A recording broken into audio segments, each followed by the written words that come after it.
So I've been working with Generation Y this is my 16th year. So I have probably a different opinion of them because I've worked so closely with them over the last, 16 years. So here's what I want us to do. I want all of us who are not a Gen Y, take a step outside of ourselves. Okay, we're going to put ourselves in the shoes of a Gen Y. We're going to try to see life differently through the eyes of a Gen Y. When we take a step back and we actually look at all the different things that were going on in the lifetime of a Gen Y, we start seeing a very powerful pattern. Let's take the family system to start off. So the family system, so the parents of most Gen Ys, not all of them, but most of them are boomers. Remember what I said. So boomers are very hardworking. They're hardworking at their work, but they're also applying that same hardworking to their kids. They're trying to now, because of that overindulgence, that fear, guilt, and exhaustion, now they're actually doing too much. So we see parents that are what they call helicopter parenting, or in psychology we call it actually, you can call it micromanaging, or you can call it overfunctioning. Parents that are doing too much. They're waking their kids up in the morning. They're doing their laundry. They're reminding them to do the science project. They're going to finish that science project for them. So they do all the giving, and the child is all the taking. The more a parent overfunctions means the child is going to underfunction.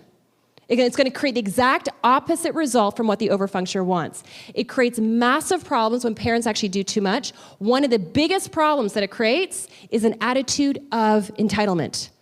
It's your fault, Dad. We're late. You didn't wake me up. It's your fault, Dad. We only got a B- on the science project. It's your fault. It's your fault. It's your fault. And they blame other people. They actually blame other people. We're seeing this in the family context, but then we actually start seeing it into the educational context as well. I did an article for HR Professional Magazine around the attitude of entitlement. Where does it come from? It comes from when parents do too much. And if you look at all these different systems, what's the one thing that ties it all together? Instant gratification. Instant gratification. Instant gratification is the opposite of delayed gratification. Delayed gratification, another fancy word for self-discipline. Self-discipline is one of the cornerstones of emotional intelligence, and research tells us that if we want to help our kids be successful in the 21st century, IQ is important, education is definitely important, but we really have to help develop emotional intelligence. That is the best predictor of how successful our kids are going to be, is what is their EQ. And there's a lot of different things that I actually look at when we actually look at EQ, but two of the most important things is confidence and self-discipline. You want to actually teach about the blind spots. Teach the blind spots. So here's the thing around this is why I feel in many ways I'm like the advocate for Gen Ys, because I feel like they've gotten a lot of bad PR. There's a lot of misunderstanding around this particular generation. There are skills that this generation were not taught.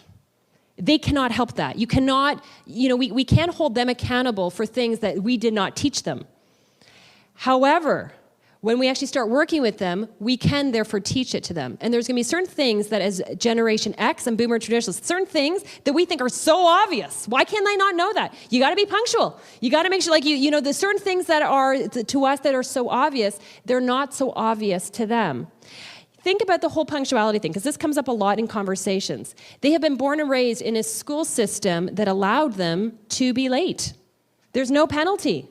So they're in their school, they can be late, they can go off to college, university a lot of times, and so all of a sudden they kind of go to the workforce, and that's the first time that all of a sudden it's like a bit of a reality check with what expectations are.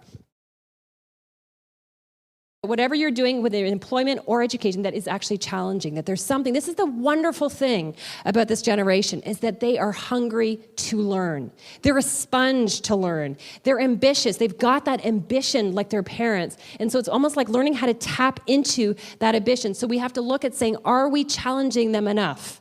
I did an exit interview with a 25-year-old Gen Y, and he had been recruited from a fairly large organization from one of the Ivy schools.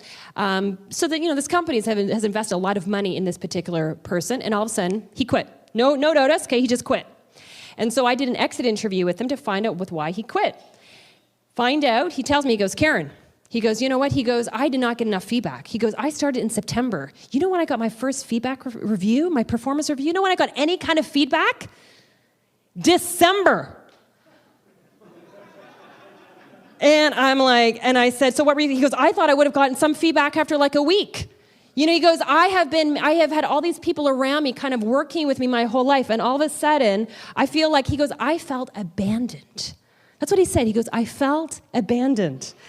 Because his expectation was that he was going to be having all of it. And I said, out of curiosity, what generation was your manager? And he said, Gen X.